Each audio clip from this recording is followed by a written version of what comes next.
it's bigger than it ever was for cinema or box office in the last 5 years. I can't somehow look at my projects as this is a big film, this is a small film. You know what working with Anurag is like.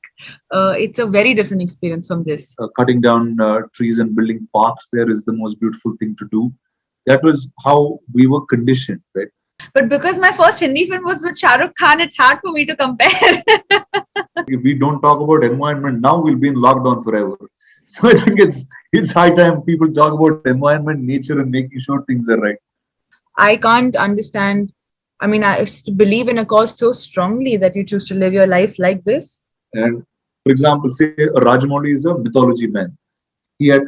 Mythology became his scale to tell. For Sai Pallavi, especially for an actor like her, I think she's one of the top few actors in the country without doubt.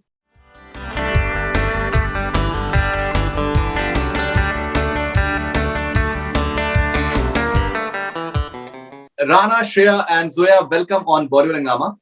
Thank you. Thank you very much.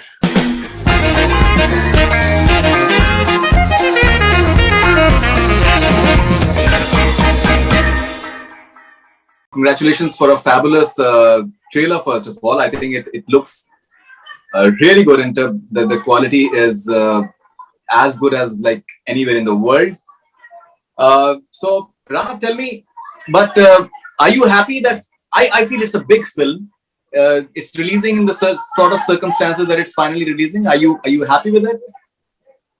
Well, first it took a year for us to get it out into the cinemas. And well, if you see the way at the box office or the theatrical in the countries, it's so divided right now, where if I land in Hyderabad, it's like it's bigger than it ever was for cinema or box office in the last 5 years. Similar case in Tamil as well, but then when you come to Maharashtra, Bombay, all of it is slightly slower in pace. And that's obviously also because of many other reasons, COVID and other things that are around. But also I feel there hasn't been a really big spectacle-based film that you can actually watch and that's been made for cinemas. Now this is one such film, and I think this is really the first film in the country that's set to a standard of big screen with visual and sound in that context. So I'm very happy in the way it's kind of put out. I would have been happier if there would be a lot more people going to the cinemas in Bombay and the other parts of North India. But well, let Haathi be the first then. You're very right in terms of the way the entire cinema market is hugely divided, because Master has shown the way that people want to come into the theaters, but definitely the picture is a bit different down here right now in Maharashtra. Okay, and Zoya, can you tell us something more about your character in the film? I played Naxalite in the film, and she's somebody that has, while she was very young, her brother and her, there was this traumatic event in their life that kind of banded them together to then make the life choices that they did. So she spends all her time in the forest. She has this one goal that she has made the sole purpose of her life. And I think like the previous characters I've played, they're all very gray. They're all in some period or phase of transition or figuring themselves out or coming into their own and all of that. But this was different for me because she does not need to figure anything out. She knows exactly what she wants. She knows exactly who she is. She has no distractions, to the point that very like normal, milestones in all our lives, whether it's just flirtations or love or romance or just fun and friendships, she's forgone all of that to dedicate herself to achieving these goals. And obviously that does something to you as a person. It really took a lot to kind of get into the mind space of somebody that would be so focused in such a singular direction. So it was difficult to have that kind of focus, day after day, every day. But she's somebody that, you'll see it through the course of the film and you'll understand why it was so important for her. Shriya, you're playing a journalist. Now, many a times when we hear about this entire reason that is given for certain actions that tend to take place in forests or with trees, the way the trees are cut, many a times the reason is given as development, but maybe there are more reasons to that. And it's very difficult to report in these matters because you never know, there may be greed involved, and when there is greed involved, there may be big money, and media has a tough tough time at that point of time. So what sort of journalist are you playing? And is she conscientious? What exactly are you playing? I'm glad you phrased the question in that way, because that is exactly who my character is. She is a young journalist, a news reporter actually, who doesn't want to succumb to any pressure and wants to report authentically, truthfully. And it's not easy because she's conflicted, because she's not in that position of power yet. But she decides to walk the path of truth and support Rana's character in his journey to fight for the land of the elephants. And I think it's interesting because sometimes when you play these characters, you end up asking yourself a lot of questions. You try and put yourself in that position, and you wonder if you would have that courage that your character has. So, as actors, I think we end up learning a lot from the characters we play, and they hopefully will make us better people. Rana, I think you guys are raising a very important point with regards to why it's important to let the wild be in their zone, not to disturb them. I went to Tadoba National Park in November last year, and I discovered so many things that the forests, they are providing so much to humanity when it comes to rainwater, rivers, too much. Like there are too many things that forests are providing to humanity, and people don't realize how crucial the wildlife and the forest conservation is. Now, why do you think people don't understand certain basic tenets of nature, of environment? Why is it important to conserve it? Why is it important to let it be? Yes. See, one is, I think today, at least in the last 5 years, we've all been talking about it. There's some of us making some steps. Filmmakers are making films, journalists are writing about it, books are being written, conservationists are actually forming, and there's real progress that's kind of taking place. But before that, there was very little that was even taught to us. There was very little exposure that we had, very little understanding that general audiences or general people had in that context. So I think unless you lived by a nearby village or lived by a nearby jungle, or you were taken on school excursions or trips, you really didn't understand. You thought animals in the zoos are the right things to watch. You always thought cutting down trees and building parks there is the most beautiful thing to do. That was how we were conditioned, right? And we were conditioned with a sense of commerce, which today's life and today's generation kind of has taken against. It's today you see a much more aware society.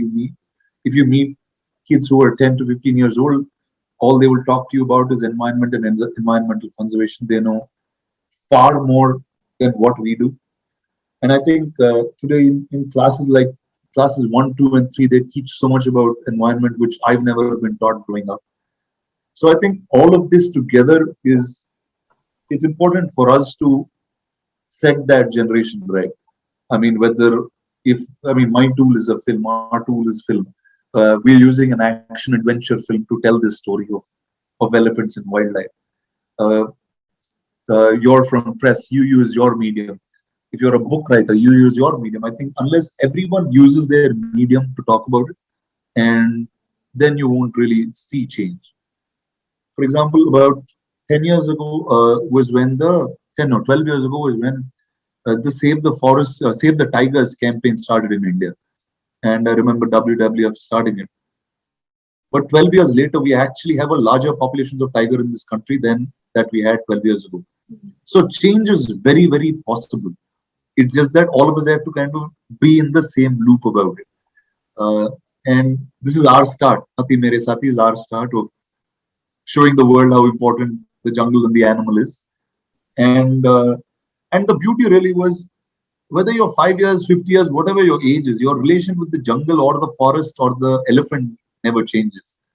And so this is really a wholesome family entertainer in that format for big screen. Interestingly, I think this tiger conservation started in 1970 when when hunting was banned and how things happen. And today, 75% of the world's tiger population is in India. 75%, which There you is go. which is huge. We've changed the game, no? Okay, now you said that the movie was supposed to release last year, but maybe now when it is coming, there's so much more awareness about wildlife. Amazon forest then has happened. What is going on over there? Australian fire has happened in India as well. We've had these debates around metro shed in Mumbai, as well as certain, I think, trees are being cut in Goa as of now, and people are raising their voices over there. So maybe there is a lot of awareness around the importance of conservation of wildlife. So maybe it's a good time as well, because people are talking about it. They do understand the importance. Well, I think we've been in lockdown for over a year, and I think if we don't talk about environment now, we'll be in lockdown forever. So I think it's high time people talk about environment, nature, and making sure things are right. Zoya, Naxalites, they have some call them as Robin Hoods, and certain people, they have negative connotations around Naxalites. So how do you look at your character? Is it all grey? Is there a reason behind what she is doing? Is that reason justified, do you think? No, of course. I think my job as an actor was to find the truth in the character, to portray it with as much integrity and respect that I could.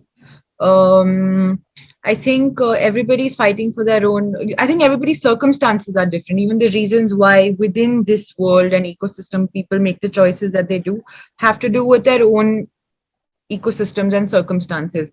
I can't understand.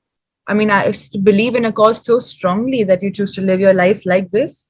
I tried to find the truth of my character. Of course, Prabhu sir gave me enough to read and watch to understand why people make these choices and why it's important for them. So all I could do was to uphold that truth and do it with sincerity. I definitely felt the weight responsibility of that, because while it is the film is a combination, it's not based on one thing, but it's based on many things that have been happening, and many truths and many incidences put together. So I think I definitely felt the responsibility and the weight of that I must do this properly, because even though it's a film and even though it's a character that I'm playing, there's a much larger message we're putting out. Shriya, you've been part of one of the biggest web shows in India, that is Mirzapur. Now, would you say that Haathi Mere Saathi is the biggest film of your career? Can you say that?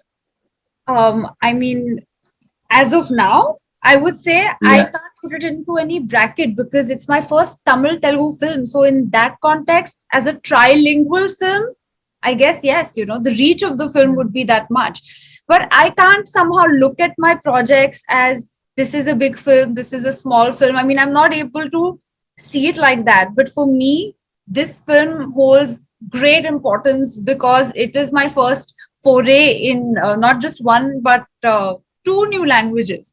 And that itself was such a unique, challenging experience, because a lot of the times, so Prabhu sir loves to improvise. So it's not like we would have our dialogues well in advance.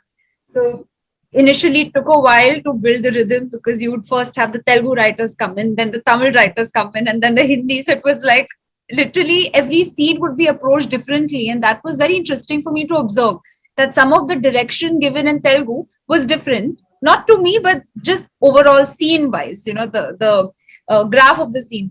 So it was very nice to watch those nuances at play. Why I say big film and is the fact that the weight is mounted.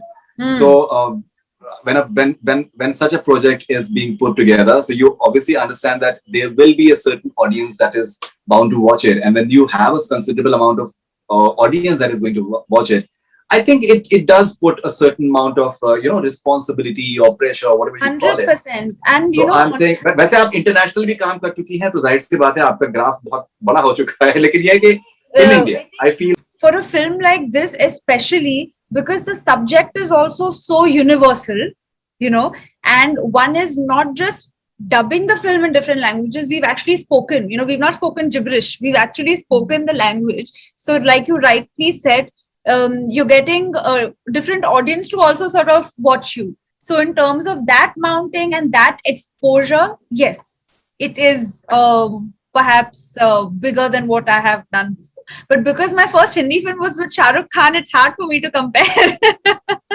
बिल्कुल मैं उसको but मैं liberty ले रहा हूँ उस तरीके से because that is mainly a Hindi film. Absolutely. And this one because Rana is such a huge star, so especially down south, so you're definitely going to be having a ready audience. It's the elephants. And the elephants, yeah. The beauty of this film is really, I mean, like, okay, for example, like all of us came from different cities. Prabhu came from Chennai, came from Hyderabad, they come from Bombay, Vishnu comes from somewhere, Pulkit comes from elsewhere. But we're all in a jungle where animals don't have any of these languages. They have no idea we speak different languages. They react to us exactly the same. And that's really the beauty of this film and why it's nationally out there. It's the jungle, it's the wild. And it means the same to anyone speaking any language, including foreign ones. No, you are being humble. You definitely have a huge fan base, which is truly big. Now, interesting part is Rana, that the way the South filmmakers, the South directors, writers, the way they imagine their cinema, the way they're ambitious enough to fill their canvas with a certain palette. That is totally beautiful. That is something which is so good. Even in terms of VFX, it looks so classy. Like I watched the promo on a mobile phone, and mobile phone it looks so good. So I'm sure like on a big screen it must be like really huge. This is really a full big screen experience for sure. So why do you think South filmmakers, they tend to have this larger than life imagination? They rather than maybe copying the West, they have their own imagination. They take the tools of VFX and other razzmatazz, but they come up with their own imagination and surprise people. So I think every filmmaker has a very clear voice, and especially for this film, Prabhu Solman, if you've seen his earlier films in Tamil, Kumki, Maina, and all of those, though they were not this much in terms of grandeur or scale, it had a soul which was very similar to this film. It's about people near villages that are around jungles. It's about a Kumki who's an elephant trainer. There's enough of life that he knows, that he's brought through, right? Whether it's him growing up, him being a director. And all of that journey, if you have to go to scale and tell, this is the story for him. And for example, say Rajamouli is a mythology man. Mythology became his scale to tell. Prabhu, the animals and the wild became his scale to tell. So I think each one will find their voice. And that's the beauty. Once there's a whole country out there to watch your idea, then it's a different feeling for a filmmaker or an artist to push to the maximum boundary and say, here you go, this is truly for 1 billion people we've made. What we've also done in this film is there's been a localization that has been done, which I've never done before, I've never seen before really, where as much as the elephants and a few characters remain the same, the villages around the jungle were different. The people who run those villages, if you're in Kaziranga, you're different. If you're in Coimbatore, you're different. Hence, Pulkit and Vishal to kind of bring those nuances to extreme detail. So I think that so it will come locally to you as a film, as opposed to here you go, somebody there made a film and doesn't come. Shriya just mentioned about Shah Rukh Khan. She has worked with him. Recently, I interviewed Sai Pallavi, and she had great things to say about you. And she said that for a particular film, you said that Sai Pallavi's name should come first, and then your name should be coming in the credits. Yes. So, why is it important to make the actresses feel good and to that Shah Rukh does something similar? Like he wants his actor. Yeah, Deepika Padukone's name came first, and then his name came. So even he has something similar. I don't have. I'm not like a sexist type of guy. I'm not. For me, boy, girl, whatever you are, you're equal. You just have to do your job right. And the story will tell whose story it is. Now, the Virata Param is a story of the girl falling in love with the next light. It's not the other way around. Now, this is called Haathi Mere Saathi in Hindi because it's animals and friends being one. Aranya means forest, garden means a forest man. It's a tale of this guy and the jungle henceforth. So I think whoever it is needs to be given their due credit. And when an audience is watching out there, they need to know that this is the story they're going to follow and watch. So hence, I thought it was very important for Sai Pallavi, especially for an actor like her. I think she's one of the top few actors in the country, without doubt. And every time I'm in front of her, it just feels like I'm like a beginner trying to figure out things. So I think this gives her all that due respect for doing that film in that manner. So that's all it was. And for a film like this, the elephants are the stars. Yeah. So hence Saathi Mere Saathi comes first. All right, and Shriya, so how was your experience working with someone like Shah Rukh Khan at the beginning of your career? And because he's really good with women. I must say that I've been fortunate to work with stars like Shah Rukh, like Rana, and when as an actor, I try and observe and understand what is it that makes them who they are. Truly, the ability to want to learn, to want to collaborate, to keep a team together. These are certain qualities where you're not just in your own bubble. Like on this film, even it was the first time I was meeting Rana, and of course, I mean, he's a star, a huge star. And just to see the way he had surrendered himself in this process, because this is not an easy film. And I embarrass him by saying this in every interview, but truly, to see the way he went out of his comfort zone and surrendered to the director is very inspiring, because I'm sure, it would be easy to take the easier route out and, want certain things to be simplified and more comfortable. But he didn't choose that, because that was not what the character demanded. And similarly, when I worked with SRK, you see that in spite of the success, in spite of not needing any more validation, you still want to do better and better every day. And that's what keeps you younger and relevant in today's time. Zoya, from Mukkebaz to Haathi Mere Saathi, how has been your journey from working with Anurag Kashyap to working in a huge film which is going to be seen all across the world now, and at least in India, at various parts it will be. How has been your journey so far? I think working with Anurag is like, it's a very different experience from this. Having said that, what is common between Prabhu sir and Anurag is that they are both directors very much in control. So of course, the scale of this film is way bigger than Mukkebaz was. Even with Lal Kaptan and Navdeep, they're still filmmakers that they create their scale is it's a visual scale. With Prabhu sir in this film, the scale is not just a audio visual scale, it's like in terms of the release, the commercials and all of that. So for me, even just all of this is a whole other experience. Working on the film, I don't think, because you're in that little bubble of being in the forest, going to set every day, coming back, doing your job, coming back. It's actually now when we've come close to the release that I'm like, oh, okay, it's a film. Oh, okay, it's a big film. Okay, it's going to come out like this. Because when you're shooting them, so you have your blinkers on. You're not paying attention to all of this. So it's actually now that the filmmakers have fought for like a year to release it in the theaters, So I'm glad that they have. I feel very fortunate that this film is going to be viewed in the theaters in the way that it was intended and the way it was made. It was made with that approach. So I'm really excited about how people are going to receive this film. I hope they love it. I hope it's as enjoyable for them as it was for us to make it.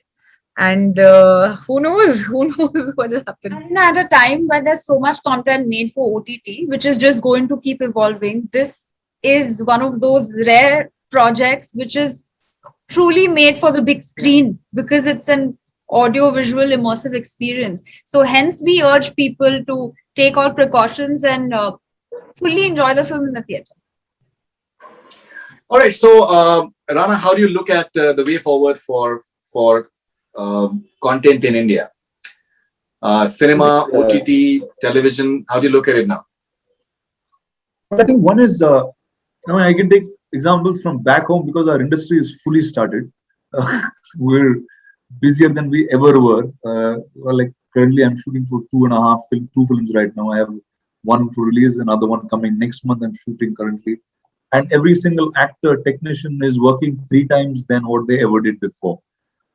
And what's really come across post this lockdown, or because I guess all of us had a lot of time to think, mull over what we wanted to do, what we wanted to make. There was this whole new incredible OTT that gave us a different format of storytelling. So it's kind of now bifurcated in terms, at least content has been bifurcated in a filmmaker's head, which was earlier very confusing. So, there is certain cinema you make for the big screen. You give an experience in some ways, whether it's underwater, whether it's a kingdom or a jungle. It's an experience where you're going to bring people out of cinemas and give them something else there. And I guess the OTT has gone the other way route, where if you want to tell characters and just keep going on with them, find more and more conflict, and it's not restricted to a 2.5 or 3 hours anymore. It can go to 13 or 30 hours of filmmaking. I think that's where we've got into, where okay, this is what we do for film, this is what we do for TV, and this is what we do for OTT. And right now I'm doing all three. So. All right. So, Shriya and Zoya, what are your future plans after this? Actually, whatever work of mine that hasn't come out because of the lockdown, actually, I think I only had, this is my third release ever. So all the work that had accumulated is now going to come out this year. So I really look forward to seeing how it goes. I think the only thing that's been announced so far is I'm doing Diwakar Banerjee's film for Netflix. So that's the only film I can talk about. Apart from that, you'll see. I hope you like it. Yeah, so I think the projects that I started shooting before lockdown, last 2 months we sort of are wrapping that. They're not announced yet, but I'm doing 2 series and a film, and none of them are announced, but hopefully very soon. All right. So, lovely talking to you guys. Thank you very much. And all the best wishes for Haathi Mere Saathi. And I hope that it turns out to be a huge success. And may COVID-19, the curtains may go down on COVID-19 soon. So thank you very much, Rana. Lovely talking to you, bro. As always, thank you very much, Shriya and Zoya. All the best. Thank you so much. Thank you.